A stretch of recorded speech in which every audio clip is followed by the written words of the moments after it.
3월 17일 하나님 말씀을 함께 묵상하겠습니다. 오늘은 레위기 11장 1절에서 23절의 말씀으로 함께합니다. 희생제사에 대한 명령들 그리고 제사장에 대한 명령들에 이어서 오늘부터 한 주 동안 나눌 레위기 11장에서 15장까지 말씀들은 정결법에 대해서 다루고 있습니다. 하나님 앞에 무엇이 정하고 무엇이 부정한가에 대한 기준을 제시하는 것입니다. 하나님 앞에 죄를 짓고 거룩하다 인정받은 사람만이 희생제사, 예배의 자리에 설 수 있었습니다. 거룩함이 예배자에게 요구되는 자격이었던 것이죠. 우리가 거룩을 이루기 위해서 일상의 삶 속에서 지켜야 할 구체적인 방법들을 정결함이라고 합니다.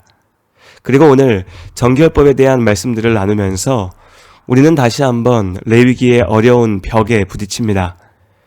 정결법의 규정들은 우리에게 낯설고 어색할 뿐 아니라 경우에 따라서는 이것이 하나님 말씀이 맞나? 잘못된 명령이 아닌가? 라는 의문을 갖게 됩니다.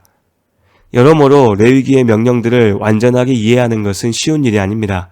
더군다나 우리가 지금 전문적인 성경 공부나 신학 강의가 아닌 매일 잠시의 성경 묵상 시간으로 함께하기에 더욱 그렇습니다. 그렇기에 앞으로 정결법에 대한 말씀들을 한 주 동안 나누면서 구체적인 규정들을 하나하나 다 설명하지는 않으려고 합니다. 다만 율법의 형식적인 규정들을 넘어서 오늘 우리도 변함없이 기억해야 할 하나님의 뜻, 그 명령의 본질을 살피는 것에 집중해 보도록 하겠습니다. 오늘 레위기 11장의 말씀은 여러 동물들을 정결한 짐승과 부정한 짐승으로 나누어서 제시하고 있습니다. 특히 이러한 구별은 음식에 대한 규정에 속합니다. 다시 말해 이스라엘 사람들이 먹어도 되는 정결한 짐승과 먹어서는 안 되는 부정한 짐승에 대한 명령입니다. 먹지 않고 살 수 있는 사람은 없죠. 그러다 보니까 먹을 것에 대한 명령이라 하니 아무래도 먼저 눈이 갑니다. 간단히 정리해보면 여러 동물들을 활동하는 공간에 따라서 육지짐승, 물속의 물고기, 하늘을 나는 새, 그리고 곤충의 4가지로 나누어서 각각 정함과 부정함을 설명하고 있습니다. 자세한 분류는 표를 통해서 확인하실 수 있습니다. 그런데 다른 동물들은 그렇다 치고 일단 돼지가 먼저 눈에 들어옵니다. 레위기의 정결법에 따르면 돼지는 부정한 짐승, 곧 먹어서는 안 될 짐승입니다. 사실 삼겹살이나 족발, 보쌈 싫어하는 사람이 어딨다고 돼지고기를 먹지 말라 하실까 생각이 들기도 합니다. 또 반대로 독수리나 까마귀를 누가 먹는다고 굳이 먹지 말라 하시나 싶은 생각도 들죠. 오늘 본문에서 특정해서 말하진 않지만 물고기에 대한 규정을 따져보면 고등어, 장어, 오징어와 문어 같은 것들도 먹어서는 안 될 종류에 속합니다. 프랑스 요리 중에 달팽이 요리가 있죠. 달팽이나 골뱅이 같은 것도 먹을 수가 없습니다. 이단들 중에서는 오늘 이 레위기 11장의 본문을 내세우며 특정 음식을 먹으면 안 된다고 주장하기도 합니다. 또 자신들은 돼지고기를 먹지 않으니 신실한 하나님의 백성이라고 자랑하기도 하죠. 그러나 사실 이미 그 자체로 모순에 빠진 주장일 뿐입니다. 옛 율법을 문자 그대로 지킬 것이면 돼지고기만 안 먹는 게 아니라 앞서 말씀드린 대로 말씀에 규정된 다른 모든 것들도 먹지 말아야 합니다. 그것이 최소한의 일관성이겠죠. 그러나 아직까지 저는 고등어나 문어 먹으면 안 된다라는 주장은 들어본 적이 없는 것 같습니다. 그저 자신들의 기준에 맞는 대로, 입맛에 맞는 대로 어떤 한두 가지를 정해서 그것을 지키는 것으로 구원을 얻는다. 그것이 자신들의 특별함이다 라고 이용하는 겁니다. 그런 식의 주장대로라면 먹는 것뿐 아니라 예배도 희생제사의 방식대로 드려야 할 것이고 의복과 가족관계는 물론이고 토지제도와 신분제도 등도 모두 다 옛 율법대로 따라가야겠죠. 물론 우리가 이미 알고 있듯이 누구도 율법의 행위로 구원을 얻을 수 없습니다. 다시 본문의 말씀으로 돌아가서 그렇다면 왜 소는 정하고 돼지는 부정한 것일까요? 같은 생선인데 붕어는 되고 고등어는 안 될 이유가 무엇일까요?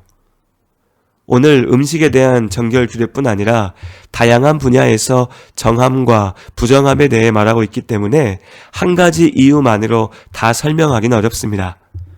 이에 대한 의견들도 다양합니다. 제사법과 관련하여 해석하거나 상징적, 신비적인 해석을 주장하기도 합니다. 하나님께서 위생을 위해서, 그러니까 이스라엘 사람들의 건강을 지키기 위해서 정결법을 명령하셨다는 주장도 있습니다. 전염병에 대한 규정이나 출혈에 대한 명령들은 분명 공중위생과 보건에 있어서 긍정적인 효과를 보였을 것 같습니다. 그러나 음식물에 대한 규정들을 사람의 건강을 기준으로 판단하기에는 설명하기 어려운 부분이 많습니다. 소와 양은 되는데 낙타와 돼지가 굳이 안 될 이유는 없겠죠. 문어나 장어는 우리가 잘 알고 있듯이 보양식으로 알려져 있기도 합니다. 간혹 레위기 11장의 말씀대로 음식을 가려 먹어야 건강할 수 있다고 주장하는 사람들도 있지만 성경적으로도 또 의학적으로도 일관성이 없고 근거가 희박한 주장들입니다. 정함과 부정함의 기준에 대해서는 내일 보다 구체적으로 살펴보겠습니다. 다만 우리가 마음을 쏟아야 할 주제는 왜 돼지고기를 먹지 말라 하셨는가를 따지는 일이 아닙니다. 무엇보다 먼저 기억해야 할 것은 오늘 우리에게는 이러한 음식 규정들이 적용되지 않는다는 것입니다. 마가복음 7장에서 제자들이 먹는 음식에 대해서 바리새인들이 부정하다라고 비난할 때 예수님께서는 모든 음식이 깨끗하다라고 말씀하셨습니다.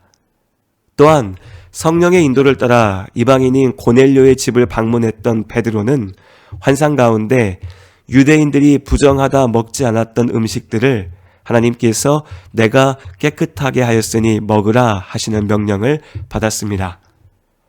참된 거룩의 주인이신 예수님께서 오셔서 옛 정결법을 완전케 하셨습니다.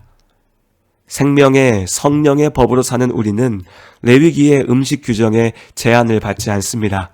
그러니 이미 유효기간이 지나버린 옛 율법을 가지고 열을 내면서 그 이유를 따질 필요는 없을 겁니다. 다만 그 속에 담긴 하나님의 뜻을 기억하며 순종합니다. 식사에 대한 규정이라는 사실 자체가 갖는 의미가 있습니다.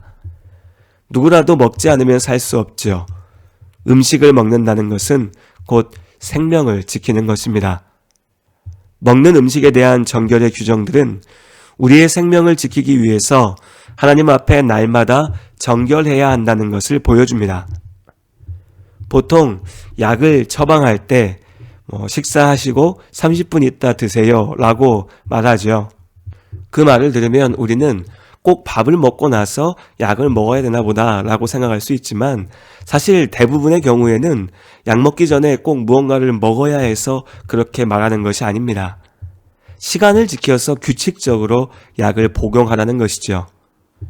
아침, 점심, 저녁 하루 3끼의 식사 시간은 모두가 알고 있으니까 그때마다 잊지 말고 약을 먹으라는 것입니다. 이스라엘 사람들은 음식에 대한 정결 규례를 지키며 식사 시간마다 하나님 앞에서 정결하게 살아야 한다는 사실을 확인하고 기억할 수 있었습니다. 다시 말씀드리지만 오늘 우리는 음식의 종류에 매이지 않습니다. 매일 필요가 없지요. 예수 그리스도 안에서 우리는 자유하니까요. 그러나 하나님께서는 우리에게도 매일 일상 속에서 하나님 앞에 정결한 삶을 살아내야 한다고 명령하십니다. 형식과 절차로서의 정결을 넘어서 선한 양심과 말씀에 대한 순종, 온전한 사랑으로 하나님 앞에 정결하게 드려지는 우리의 삶이 될 수 있기를 바랍니다. 살기로 했네. 주님 뜻대로 살기로 했네. 주님 뜻대로 살기로 했네. 뒤돌아서지 않겠네. 이 세상 사람 날 몰라줘도 이 세상 사람